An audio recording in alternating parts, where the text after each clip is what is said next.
Hal ini penting untuk selalu dilakukan agar kita dapat senantiasa meningkatkannya. Dan pada hari-hari yang akan datang menjadi lebih baik dari masa yang lalu. Hari ini kaum muslimin zaman dipakai kondisi krisis yang berkepanjangan ini benar-benar membawa dampak yang besar bagi umat Islam. Masyarakat tidak saja merasakan dan mengalami kesulitan ekonomi,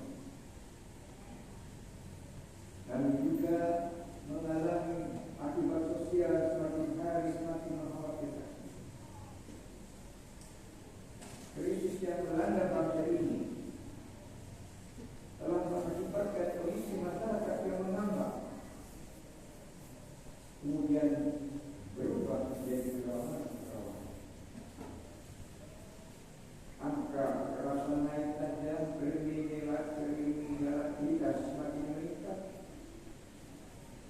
kesulitan ekonomi makin meningkat. Kita sebagai masyarakat bawah menjadi semakin tinggi. Dalam kondisi yang seperti ini, tidak ada lagi jalan yang paling baik yang harus ditempuh oleh umat manusia selain bersegera untuk bertobat dan memohon ampunan kepada Allah Subhanahu wa Ta'ala.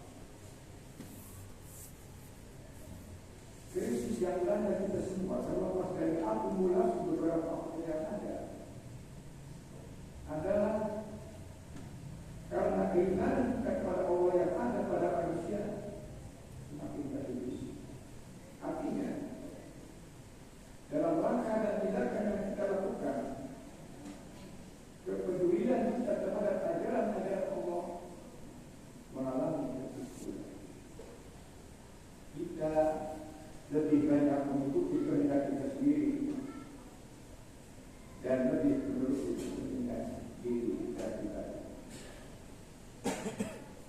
Ini adalah satu kenyataan yang harus kita akui secara jujur.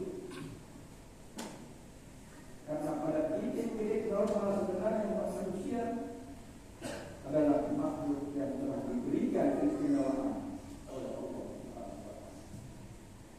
Sesuai dengan firman-Nya, A'udzu billahi minasyaitonir rajim. Bismillahirrahmanirrahim. Walaqad karramna bani Adam wa hamalnahum fil barri wal bahri warazaqnahum minat thayyibat wa faddalnahum ala katsirin mimman khalaqna tafdila. Al-Isra ayat 70. Dan sesungguhnya telah kami muliakan anak-anak Adam, dan kami angkut mereka di daratan dan di lautan.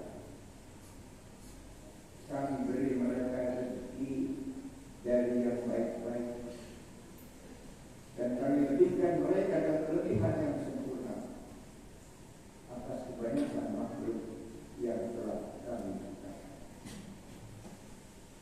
Ma'asyiral hadirin jamaah iman. Jadi jelas bahwa umat manusia pada dasarnya tercipta dalam kondisi terbaik daripada makhluk lain, dan Dia ciptakan lingkungan bagi umat manusia untuk menguji mereka.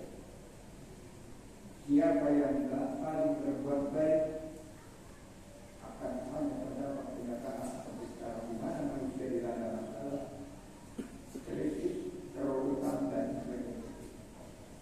Berarti ini akibat perbuatan manusia ini. Jadi jelas Allah tidak akan mencabut nikmat yang telah dilimpahkannya kepada kita selama kita tetap taat dan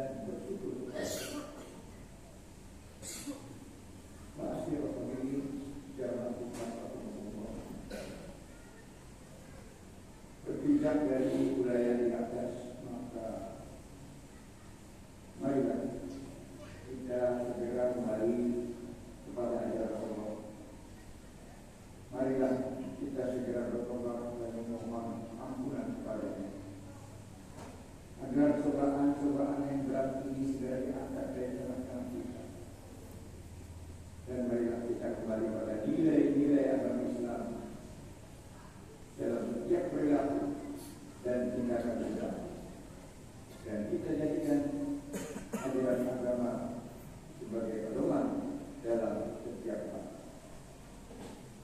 Kepedulian dan kesadaran akan pentingnya nilai-nilai luhur dan moral agama harus kita segera tumbuhkan kembangkan kembali agar tercipta adanya keseimbangan dan keseimbangan hidup. Dan itu harus kita mulai dari kita masing-masing.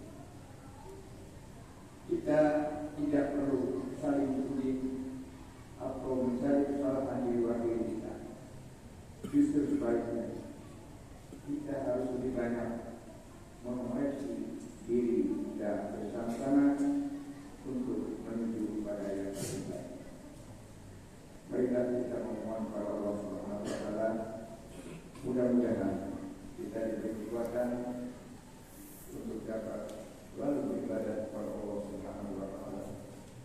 Dan mudah-mudahan kita semua, saudara-saudara kita, kedua orang tua kita, kaum muslim muslimat di mana saja mereka berada, diampuni segala dosa-dosanya. Amin ya rabbal alamin. Barakallahu li wa lakum bil Qur'anil azim wa nafa'ani wa iyyakum bima fihi min al-ayati wa dhikril hakim. Innahu huwal ghafurur